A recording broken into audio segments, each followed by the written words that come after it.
As tensions continue to escalate in Afghanistan, our correspondent Nas Malik sat down with Umer Daudzai, who is the Afghan President's special envoy for Pakistan affairs and was the chief staff to President Hamid Karzai twice. Listen in to his understanding of the situation and what the future holds for Afghanistan. Sir, Assalamu alaikum. How is the situation like with Pakistan right now? Pakistan made some policy choices. There's no limit in this war.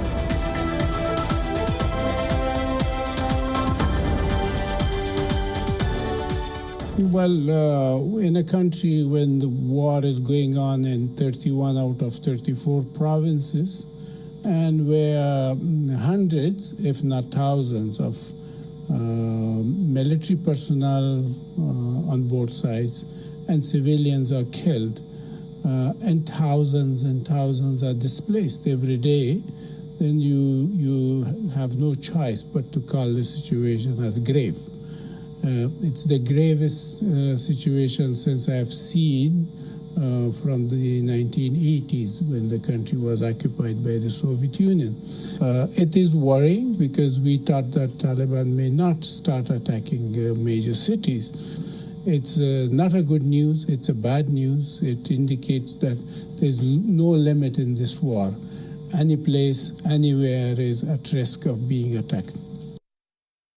Well, I don't know. Maybe Ambassador Khalilzad is interacting more with Taliban, and he may have heard something from Taliban.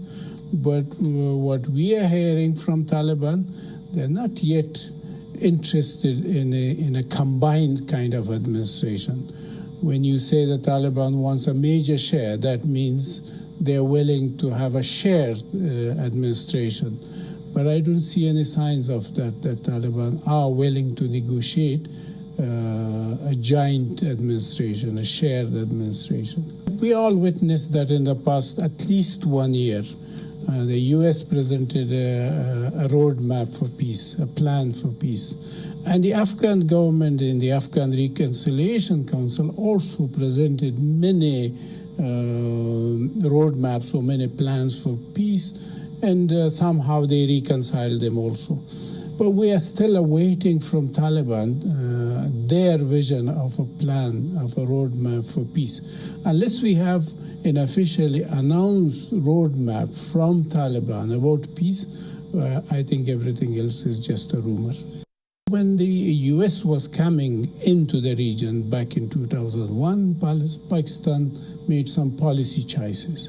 Now, as the U.S. is moving out, that country may be in the process of making policy choices. Now, it's unfortunate that while they're making those policy choices, our relationship is at the lowest. I mean, relationship between Kabul and Islamabad is at the lowest.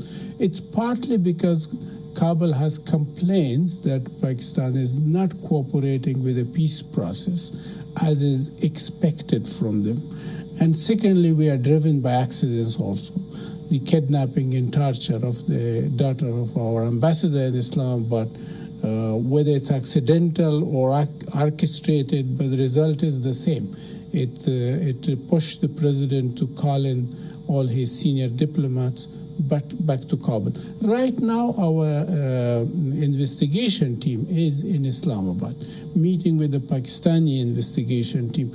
A lot depends on the outcome of this investigation mission. So when they come back, then we can predict when we can resume our diplomatic relationship at the normal level.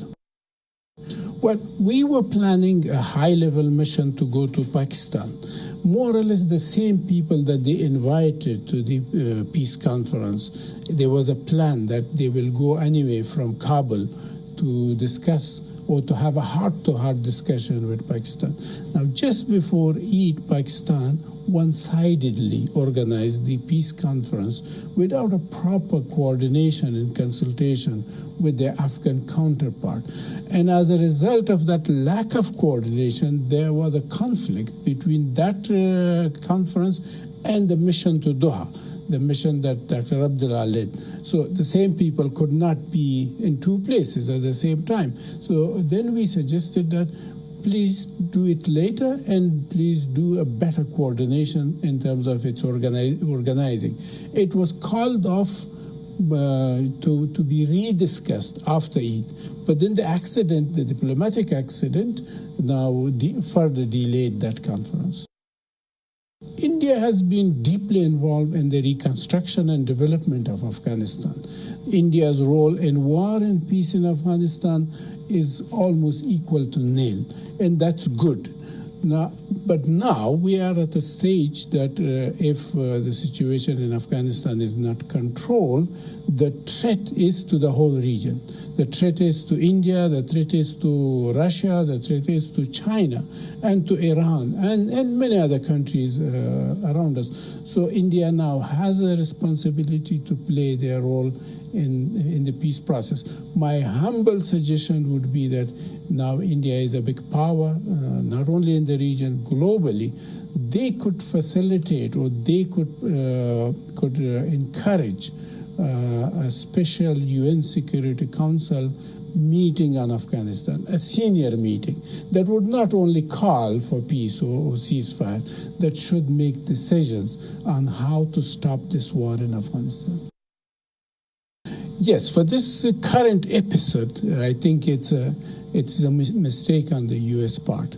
Yes, they claim that they had warned earlier that they would depart. No, there were not a single voice that we were hearing. We were hearing different voices from different departments of the U.S. For instance, their military side was saying, don't worry, we will never leave you alone. We will never leave Afghanistan.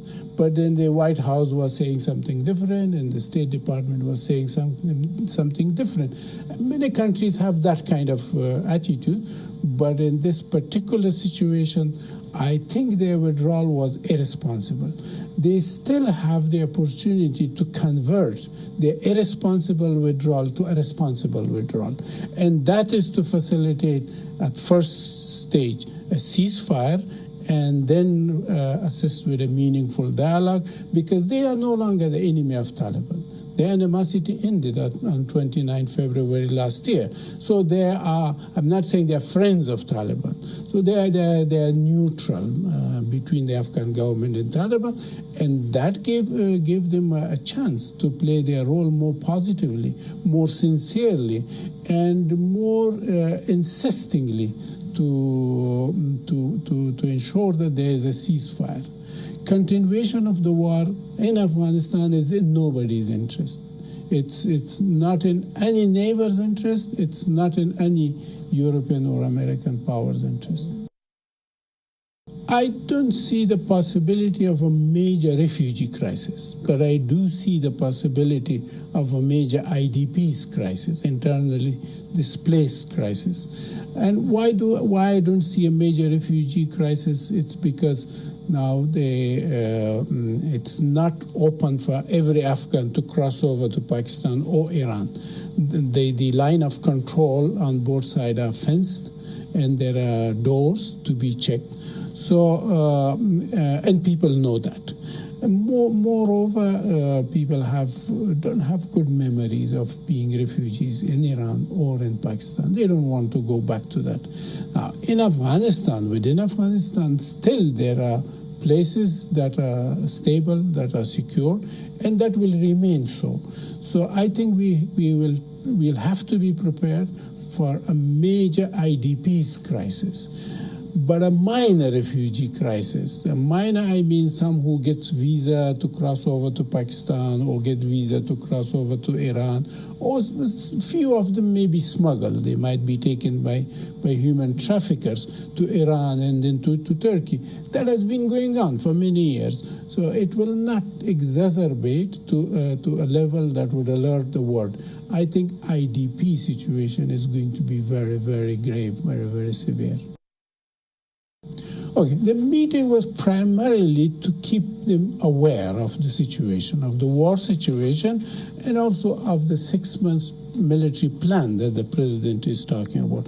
It was primarily aimed at that.